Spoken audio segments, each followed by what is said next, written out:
Vous êtes sur le point de divorcer ou vous venez de lancer la procédure et vous voulez que tout se passe pour le mieux. Et c'est normal. Mais ce que la plupart des gens ne réalisent pas, c'est que les erreurs les plus coûteuses dans un divorce, elles ne se font pas devant le juge, elles se font bien avant. Souvent dans les premières semaines, quand on agit encore sous le coup de l'émotion. Et certaines de ces erreurs sont impossibles à rattraper. C'est pourquoi je vous en parle aujourd'hui. Déjà, la première erreur, c'est la plus courante, c'est celle qu'on voit le plus souvent.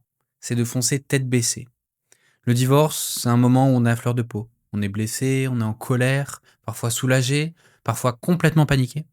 Et dans cet état-là, on veut que tout aille vite. On veut que ce soit fini. Alors on signe les papiers sans les lire, on accepte des arrangements à la va-vite sur les biens ou les enfants, et on lâche des droits parce qu'on veut juste tourner la page.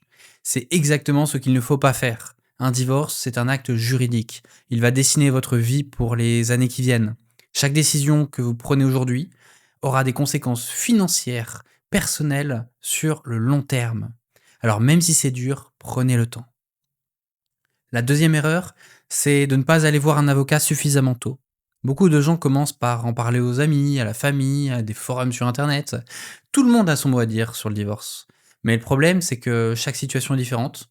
Et les bons conseils de votre entourage peuvent être complètement à côté de la plaque pour votre cas à vous. Votre belle-sœur, qui elle a divorcé il y a 5 ans, n'avait pas le même régime matrimonial que vous, n'avait pas non plus les mêmes revenus, ni même les mêmes enfants.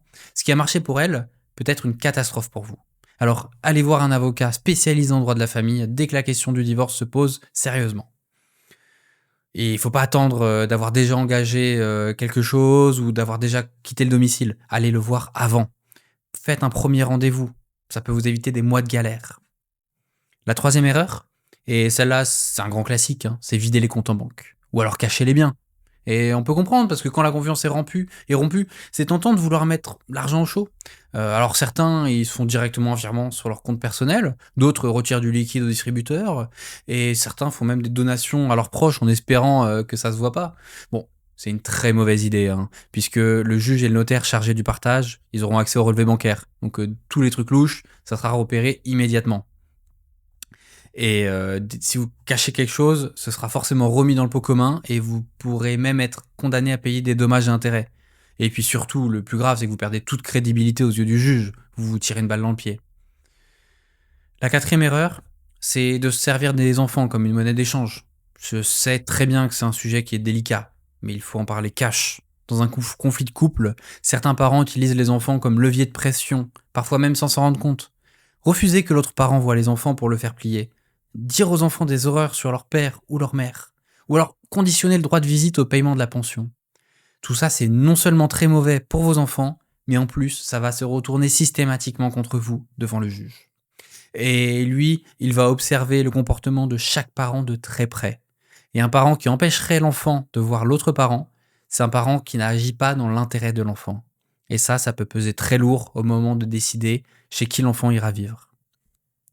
La cinquième erreur, c'est les messages agressifs. On en a tous envoyé, hein, mais avec les textos et les mails, chaque message que vous envoyez peut finir devant le juge. Une insulte que vous balancez par SMS à 2 heures du matin sous le coup de la colère, ça peut se retrouver imprimé et lu à haute voix au tribunal.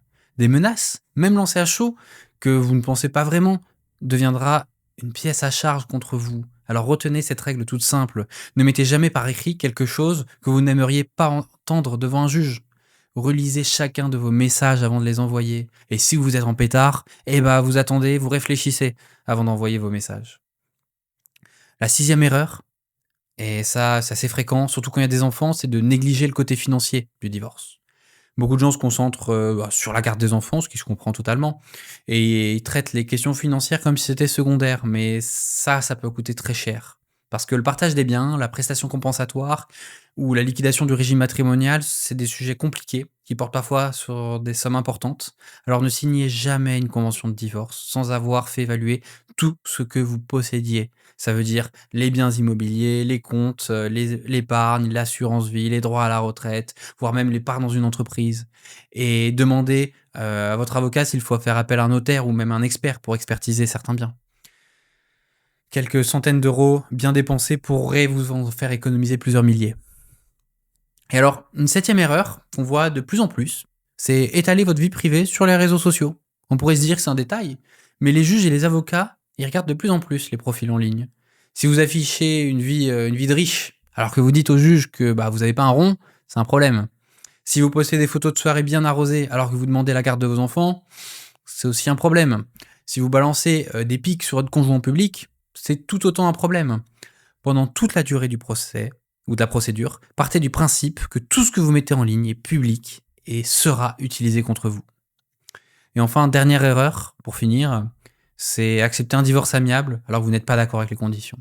Parce que le divorce par consentement mutuel, c'est souvent présenté comme la solution miracle, mais c'est vrai que c'est plus rapide, hein, c'est moins cher, ça crée moins de conflits, tout ça c'est vrai. Mais ça suppose que les deux soient vraiment d'accord sur tout. Si vous signez une convention de divorce en acceptant des conditions qui ne vous conviennent pas, juste pour en finir plus vite, vous allez le regretter. Et une fois la convention signée et déposée chez le notaire, c'est quasiment impossible de revenir en arrière. Si vous avez le moindre doute sur un point, prenez le temps de négocier. Et si la négociation n'aboutit pas, n'ayez pas peur de passer par un divorce devant le juge. Ce sera certes plus long, mais ça vous protégera bien mieux dans vos droits. Pour résumer, le meilleur réflexe dans un divorce, c'est de ne rien faire dans la précipitation, de se faire accompagner dès le départ et de garder en tête que chaque décision d'aujourd'hui engage votre avenir. Alors, si cette vidéo vous a été utile, je vous invite à vous abonner à la chaîne, à laisser un like pour aider d'autres personnes à ne pas tomber dans le piège, et je vous remercie de votre attention et je vous dis à très bientôt.